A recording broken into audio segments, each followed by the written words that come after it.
Hello students, आज हम बात करने वाले हैं डायमेंशन के बारे में। यूनिट एंड डायमेंशन में इम्पोर्टेंट जो टॉपिक आता है डायमेंशन, विमीय सूत्र।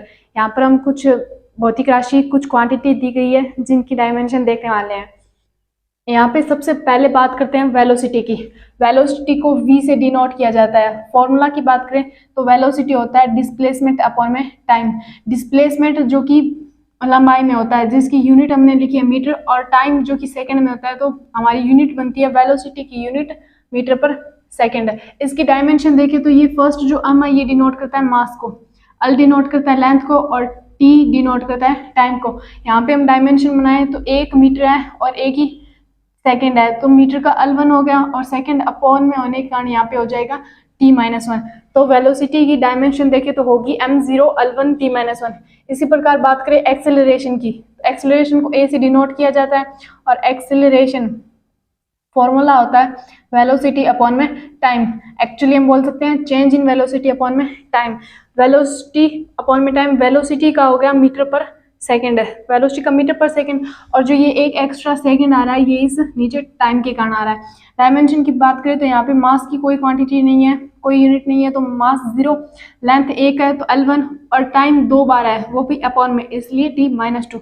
तो एक्सेलरेशन की हो जाती है m0 L1 t-2। आगे बात करें फोर्स की। फोर्स जिसे F से डिनोट करता है, कैपिटल F से, और सूत्र इसका होता है ma।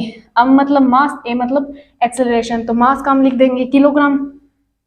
यूनिट की बात करते हैं, मास हो जाएगा किलोग्राम, और एक्सेलरेशन होता है मीटर पर सेकंड स्क्वायर। और इसका एक और साइंटिस्ट के नाम पर, मतलब फोर्स न्यूटन ने बताया था, न्यूटन नाम का साइंटिस्ट है, तो साइंटिस्ट के नाम पर एक और यूनिट बनती है जिसे n से डिनोट किया जाता है, और न्यूटन इसे लिखा जाता है। इसे कैपिटल मत लिखना, ऐसा ही यूनिट फोर्स की कैपिटल n से स्टार्ट मत करना, क्योंकि ये होता है साइंटिस्ट नेम, जो साइंटिस्ट है उसका नेम है।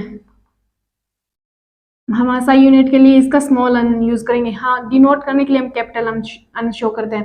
डायमेंशन की बात करें तो m1 L1 t-2।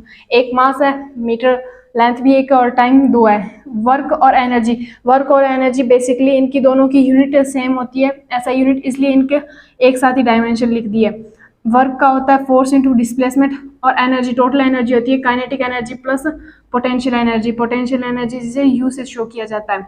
Kinetic energy का फॉर्मूला हो जाता है हाफ mv², और पोटेंशियल एनर्जी का फॉर्मूला होता है mgh। इन दोनों से यूनिट बनाएंगे तो वो यूनिट आएगी जूल।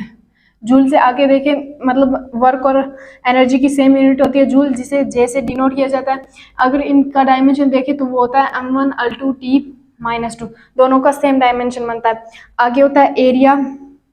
एरिया, वॉल्यूम और डेंसिटी, इन तीनों को आपस में रिलेट कर सकते हैं। जैसे एरिया होता है जो लंबाई के बारे में बताता है, मतलब क्षेत्रफल। एक प्रकार से लंबाई हो गई, लंबाई इंटू लंबाई, लंबाई का ही क्रॉस होता है, लंबाई इंटू चौड़ाई करते हैं तो गुणा तो लंबाइयों का ही होता है, तो एरिया हो गया। इसका कोई फॉर्मूला नहीं बता सकते, ऐसे बोल देते हैं लंबाई इंटू चौड़ाई।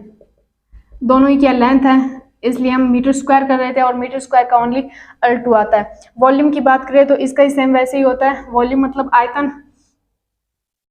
ऐसा यूनिट देखिए तो इसकी मीटर पर क्यूब हो जाएगी, और dimension m0 L3 t0। Volume की भी डायमेंशन यही होगी, m0 L3 और t0, और एरिया की L2 होता है, वॉल्यूम की L3। डेंसिटी की बात करें तो डेंसिटी जिसे रो से प्रदर्शित किया जाता है, अगर इसका हम सूत्र देखें, फॉर्मूला देखें तो वो होता है मास पर वॉल्यूम। मास जो m से डिनोट करते हैं, वॉल्यूम v से। मास को लिखते हैं किलोग्राम, और वॉल्यूम की ऐसा यूनिट हमने ऊपरी देखी है किलोग्राम पर मीटर क्यूब।